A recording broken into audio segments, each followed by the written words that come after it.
verse in the Bible. We're connecting everything together. It's like, that's a little too much connection. It's insanity making. We may be driving ourselves mad with the interconnectivity online. You know, it's a great way of educating yourself. It's a great way of having access to information. But I'll tell you, man, it's a great way of being connected to all sorts of things you don't want to be connected to. Human beings have a very dark side. What happens to someone who's traumatized is they run into that dark side.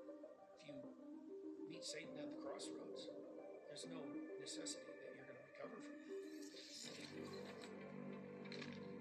I never read history as a perpetrator. I wouldn't have done that. It's like, did you watch people during the pandemic? In Canada, 30% of my neighbors were thrilled that they had the opportunity to inform on the people around them. These are realities. In fact, they're the deepest realities. That's why people break apart in a situation like that.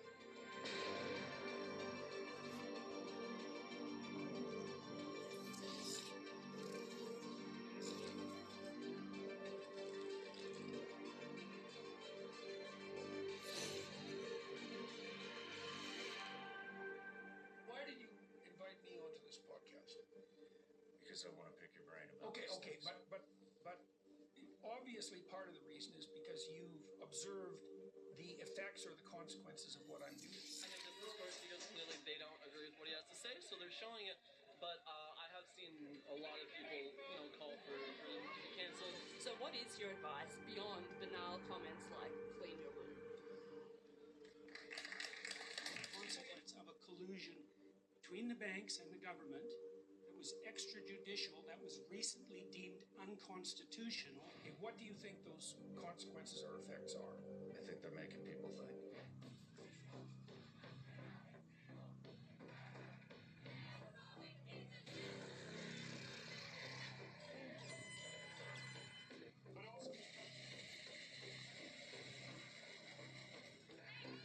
Peterson, do you have any comments that don't be present at your protest? Yeah, like there's really nothing that's more that can provide abundance and security like the truth. And what is the truth? I was born for one purpose, to bear witness to the truth. Well, the first thing we could say is that the Bible is the world's first hyperlinked text, because many of the verses refer to many other verses. And that means it's a very complicated text because you can find your way through it many, many ways. Like, the more a text is cross-referenced, the more pathways through it there are. Job, for example, the story of Job. Job is tortured by Satan himself. Job's a good man, and God's bragging about him in heaven. I am that I am. And Satan comes along and says, I don't think he's that good. And God says, what do you mean? And Satan says, he's just privileged. Things are going well for him, so he's good. Let me at him for a while, and we'll see if he's good. We'll have a storm now, and an earthquake if you like. Enterprises collapse. Servants all die. His wealth is demolished. He ends up extremely ill with a disfiguring disease. He's sitting in the ashes. His wife tells him that all that's left for him is to shake his fist at God and die.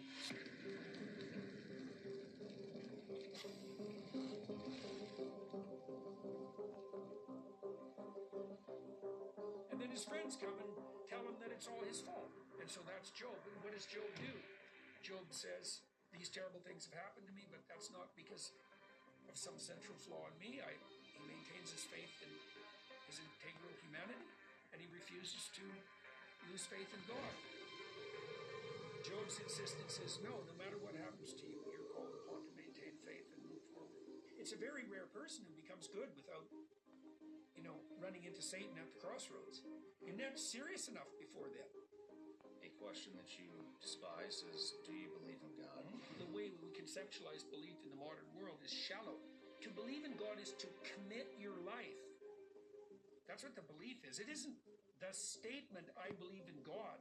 So with all your studies that you've done in the Bible, you've studied it for so long, believe in it.